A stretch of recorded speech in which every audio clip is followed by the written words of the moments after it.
Hello teacher, I am Cesar Heras of the TENSI and I want to talk about the migration, immigration and emigration in Ecuador.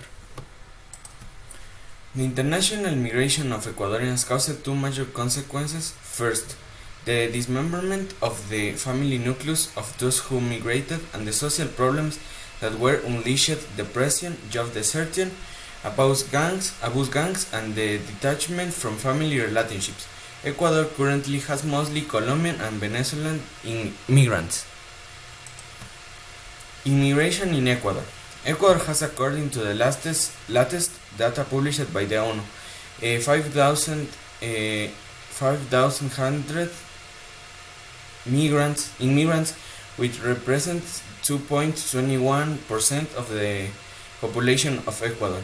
The causes of immigration in Ecuador is mainly due to the governments of neighboring countries being in many problems. The populations of those countries will seek a better place to live. The best example is Venezuela, with almost 5,100 people who have settled in Ecuador. Due to this, there is a higher unemployment rate in the country, and security has gradually been decreasing.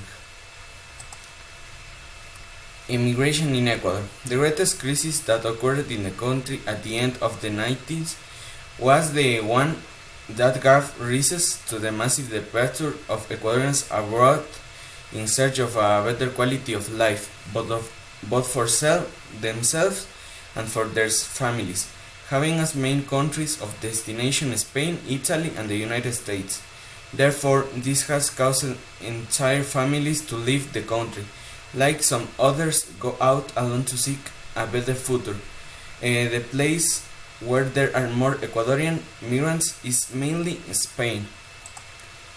In my opinion, it is good to give more opportunities to people who come from other places, so that they can achieve a better life, just as other countries support Ecuadorians to improve their lives.